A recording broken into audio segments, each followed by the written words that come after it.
Rachel Ziegler's career was on fire, Hollywood's darling. The next big thing after West Side Story, a breakout star with more buzz than any newcomer in years. Yet, in a matter of 7 days, she went from being celebrated to being whispered about in dark corners, as if she'd become radioactive overnight. She'd cut loose everyone who managed her career, her agent, her manager, her publicist, one by one, with no warning, no statements, no exit interviews. What could make someone with major projects under her belt wipe out her entire team in one swift move? And why would an A-list talent turn her back on the very people keeping her afloat? If you're new here, smash that like button, subscribe, and ring the bell, because what you're about to hear isn't just gossip, it's a Hollywood cautionary. Tale of ambition, paranoia, and reinvention all rolled into one. At first glance, it looks like the classic meltdown narrative.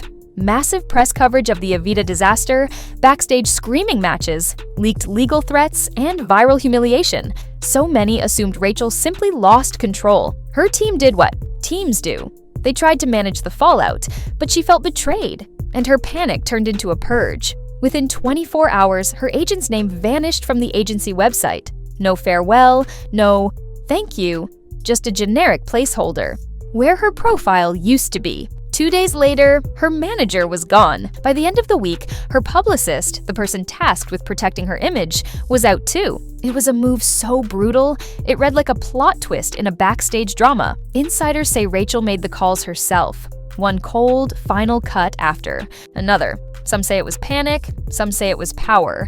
Whatever it was, something snapped. But here's the real question behind all the headlines. Was Rachel Ziegler's team actually working against her, or was she convinced they were? One anonymous source claims the agent was secretly shopping her around behind her back. Another alleges her manager privately told a West End producer Rachel was unmanageable. And that publicist? Reportedly, he warned her that going to war with the Evita cast would be career suicide. That was the last straw, says one insider. If these whispers are true, it changes the story from star fires team to team sabotages star. Yet, when push came to shove, Rachel didn't wait for proof. She just cut them loose. But cutting ties might have cost her more than she ever imagined. You might be wondering, how did a beloved breakout star end up resembling a cautionary meme? To understand that, we need to rewind to Evita rehearsals, the behind-the-curtain conflicts that few ever saw. According to multiple sources, on day one were already high. Rachel allegedly arrived on set with her own creative notes, lyric changes, modern staging tweaks, even rewrites to soften Eva Perón's political backstory. The director reportedly snapped, "You're not here to rewrite history, you're here to perform it." From that moment, things unraveled. She refused to step into the costume until there was an all-female wardrobe team. She walked out during a key number because she was asked to tone down her vocal runs. She argued with the choreographer over demeaning movements. It gets worse. An anonymous crew member leaked a confidential rehearsal report labeling Rachel as combative, resistant to feedback, and emotionally erratic. That report allegedly warned producers, if we don't make accommodations, cast morale will collapse. And collapse it did. 2 supporting actresses walked off after one explosive rehearsal where Rachel accused a co-star of deliberately undermining her cues, an accusation the actress called delusional. For weeks, there was no damage control. Her team stayed silent while the whispers grew louder. The Evita Meltdown headlines stacked up, and her reputation took a beating. Why? Because no one wanted to get in the way of a ticking time bomb. They'd already watched Rachel climb to the top after her breakout in West Side Story, Spielberg's protege, hailed as Hollywood's next Golden Girl. But nobody knew how thin her patience really was until Evita. With all the leaked legal threats, viral humiliation, and backstage chaos, her inner circle was in crisis mode, and instead of rallying around her, they reportedly started quietly undermining her behind the scenes. That's where the leaks come in. The anonymous screenshots, the Slack messages, the private group chat whispers. One leak was a Slack thread where the publicist complained, "We can't keep cleaning this up. She won't listen to advice. She just wants applause." Another message, allegedly from the manager, "I've done damage control for years, but now she's the damage." And the agent? Multiple insiders say he was quietly warning casting directors, "Stay away, she's unpredictable." In an industry that survives on relationships, that's as close to sabotage as you can get. If your own team is whispering, "She's a liability," you don't need an enemy in the wings. You've already got one under your roof. Once those leaks went public, The narrative shifted. Was Rachel a power-hungry diva or a victim of self-fulfilling paranoia? People began to trace a pattern. This wasn't her first clash with critics or co-stars, and it wouldn't be her last. Back when she mocked Snow White's classic legacy, calling the original story weird, dismissing the prince, and claiming it was time for a modern twist, fans were already up in arms. Memes calling her woke and ungrateful went viral. Her team tried to spin it as honest expression. She doubled down, posting cryptic tweets and unfollowing key colleagues. That behavior raised eyebrows, but it didn't end her career. Yet, Evita turned it into something explosive. Hollywood has a name for stars who alienate everyone around them. Soft blacklist. It's when your phone still works, but the calls stop coming. Sure, studios won't make an official announcement. They won't say, "We're banning Rachel." Ziegler. But in whispered hallway conversations, casting directors cross your name off the whiteboard. Paddington 3? She was supposed to play a role, but suddenly she was dropped. Official story. Actors' strike issues. But insiders point out that multiple SAG actors were still on set. So why her? And the Apple TV animated feature she'd voiced? Pulled without explanation. Then Netflix picked it up. But why did Apple drop it in the first place? Rumor, studios feared another Snow White-style backlash, worried that having her in a family property could scare away audiences. Disney, the very studio that once crowned her the future, started to hedge. Internal memos shift focus away from Rachel and onto the Snow White project itself, as though distancing themselves from the person who was expected to carry it. Producers who once tracked her down now ghost her, panels go on without her, invites vanish. A top talent agent sums it up bluntly. She's radioactive right now. No one wants to be next to the fire. In Tinseltown, where budgets top. Hundreds of millions, risk is radioactive. If a co-star's name on the poster means potential backlash, studios will scrap the star and retool the marketing faster than you can say, box office flop. But was it all her fault? Some insiders say her team set her up for isolation, quietly feeding narratives to protect their own clients. Others say Rachel's ego simply inflated, convincing her she could bulldoze through any obstacle. The truth probably lies somewhere in the middle, a toxic feedback loop where leaked insults from her publicist fuel paranoia, paranoia feeds rash decisions, and rash decisions lead to catastrophic firings. Psychologists studying celebrity behavior call it an isolation spiral, where rising stars believe everyone is out to get them, triggering abrupt firings, paranoia, and ultimately, career implosion. In Rachel's mind, she was reclaiming control, burning the scripts, as one insider put it, and reasserting herself as the architect of her own narrative. She told friends, "I don't trust anyone who benefits from my chaos. Too many. People around me were focused on saving their reputations, not mine." But in Hollywood, that level of distrust reads as insane. If you topple your support system mid-crisis, you send a message, "I will sink you if you try to save me." Some industry veterans call it the first real sign she's spiraling. Others see it as a bold power move designed to shock everyone back into paying attention. The inside story doesn't end with the firings. One fired team member refused to vanish quietly. Within 72 hours of their final termination, screenshots flooded private group chats and industry message boards, a reel of conversations. That painted Rachel as the villain, not the victim. One screenshot showed her publicist lamenting, "We can't keep cleaning this up. She just wants applause." Another showed her manager writing, "She's the damage," and yet another had the agent messaging, "I warned them." Casting directors need to know she's unpredictable. If true, those leaks exposed her to potential legal action. Breach of contract, defamation, professional sabotage. Legal experts chime in. If Rachel can prove intentional defamation, she might be entitled to substantial damages. But who wants to risk a protracted lawsuit involving confidential Slack messages and private group chat gossip? Meanwhile, the Evita Meltdown still hangs over her head. Every public meltdown masks a darker backstage story. For Rachel Ziegler, it all goes back to Evita.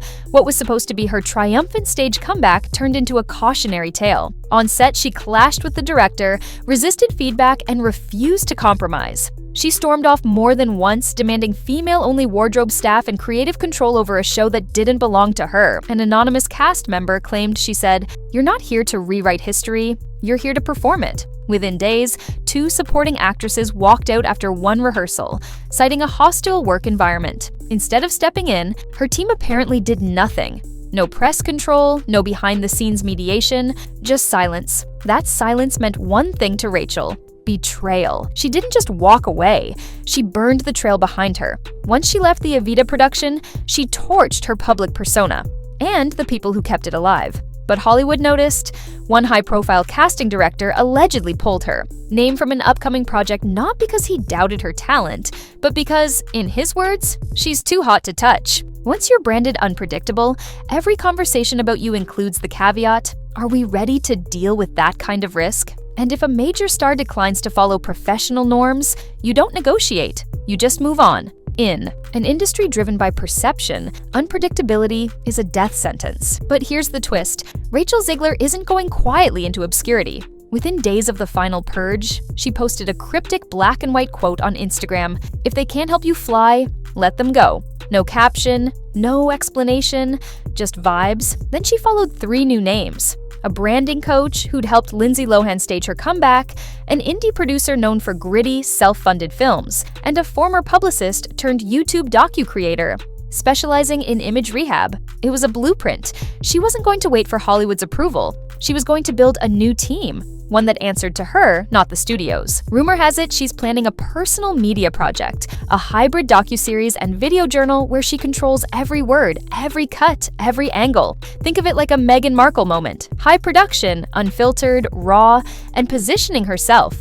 Not as a diva, but as a misunderstood fighter reclaiming her voice. In an era where audiences crave authenticity, that might be genius. After all, even the most toxic scandals can be forgiven if the comeback is good enough. Look at Lindsay Lohan, Robert Downey Jr., Nicki Minaj, stars who turned near disasters into triumphant relaunches once they controlled their own narrative. But there's a catch. Hollywood's memory is brutal. It loves a comeback story, but it also never forgets. A misstep at the wrong time can bury you forever. Right now, Rachel's pending Evita lawsuit rumors, the leaked messages, and her hard line. Purge have painted her as a wild card. Studios aren't the only ones watching. Talent agencies, casting offices, producers, they're all asking themselves, is that fire under control? Or is she about to burn us all? One insider summed it up. When you're that unpredictable, you become scary. Better to pass on her and cast someone reliable, even if they're less talented. So, what happens next? Does Rachel Ziegler rise from the ashes, reinvent herself as an indie powerhouse, and prove Hollywood wrong? Or does she keep digging herself deeper into isolation, where her only audience is a shrinking fan base watching from afar? The answers will depend on her next moves, and on whether independent platforms can give her the creative freedom she craves without demanding she sacrifice stability. If her rumored docuseries lands on YouTube or a streaming service hungry for star-driven content, it could work. She still has an audience. Millions followed her from West Side Story to Snow White. People love a train wreck, but they also love a redemption arc. But resurrecting a career isn't just about telling your side of the story. It's about proving you've learned from your mistakes. If Rachel can show vulnerability, owning up to the Evita clashes without sounding entitled, she might win. Back some goodwill. If she brings in wise mentors rather than more yes people, she could rebuild a team that balances creativity with professionalism. And if her new indie projects generate buzz without revealing more behind-the-scenes chaos, she'll signal to Hollywood, I'm not just here for drama, I'm here to create. Yet, Hollywood doesn't forgive overnight. One executive told me, studios aren't charities. They invest millions. If they think you'll crash and burn on their dime, they'll pass. Period. That means Rachel's comeback likely won't involve a tentpole franchise anytime soon. Instead, she might have to lean on smaller, risk-tolerant indie labels or digital platforms willing to gamble on her star power. If she can leverage her existing fan base through a direct-to-audience model, YouTube, Patreon, or a self-funded film, you can bet on attention. But translating that attention into sustainable income is the real test. Right now, the industry is watching and waiting. Some insiders believe she's finally recognized that a star's success depends on 2 things: audience trust and team support. Cut one, and you can limp along. Cut both, and you're on a fast. Track to irrelevance, others say she's dug her heels in too deep. Reassembling her team might feel like a betrayal after a purge as complete as this one. But if she doesn't, if she refuses to let any outside voice guide her, she'll remain. A solo act, powerful but precarious. For viewers watching at home, this saga is more than celebrity drama. It's a study in ambition, ego, and the costs of control. How many times have we cheered when a star tells management where to shove it? Yet, when the aftermath looks this destructive, we see the dangers of unchecked pride. Hollywood thrives on collaboration. You need producers, publicists, agents, managers, people who balance ambition with pragmatism. If you alienate everyone, you might get headlines, but you lose the support system that turns headlines into a career. In that light, Rachel Ziegler's story becomes a modern parable, a cautionary example that even the brightest talents can self-immolate when paranoia eclipses judgment. The whispers of sabotage become a double-edged sword. If her team really was undermining her, firing them might seem justified. But if she believes every whisper, every leak, without seeking nuance, she risks destroying her own stability. That's the fine line between taking control and the end of her career. Still, there's a glimmer of hope. A year ago, few would have bet against Rachel Ziegler. Oscar buzz, studio backing, international recognition. Now she's on the ropes. But history shows that Hollywood loves a comeback. Robert Downey Jr. went from jail to Iron Man. Lindsay Lohan went from tabloid punchline to acclaimed Broadway lead. If Rachel can show up with authenticity, humility, and undeniable talent, she might rewrite her own narrative. It's not guaranteed, but it's possible. For all her controversy, one thing remains constant. People are still watching. They're debating in comment threads. Is she a misunderstood genius or a narcissistic tyrant? They're making reaction videos. Here's my take on Rachel. Ziegler's Evita Meltdown. They're retweeting every cryptic Instagram post, hungry for clues. In today's media landscape, attention equals power, even negative attention.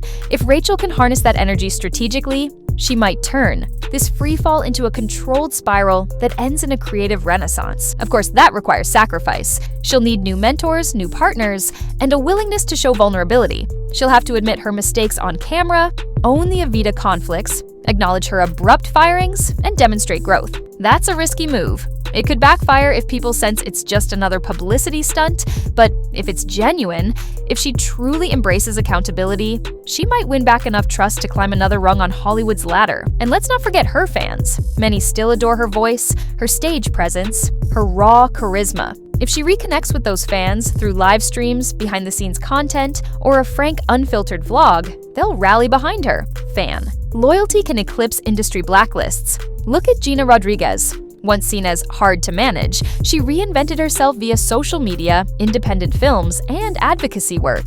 She's now celebrated for authenticity. Rachel could follow a similar path, becoming a hybrid creator, part actress, part influencer, part storyteller, but there's no guarantee. In an era of 24/7 news cycles, scandals fade in days, but second chances take months, even years. Rachel's next steps will determine if she becomes a footnote or a legend. Will she let the soft blacklist win, quietly fading into indie obscurity, or will she roar back with a personal docuseries that shows her evolution from Evita Meltdown to empowered artist? Only time will tell. Before we wrap up, let's ask, what does all this say about Hollywood's appetite for authenticity versus stability? Studios want stars with unique voices, but not volatility. They crave reinvention, but only if it's safe. They lionize talent until that talent becomes hard to control. When you lose the balance between artistic freedom and professional collaboration, you risk everything. Rachel Ziegler's story reveals that tension in stark relief,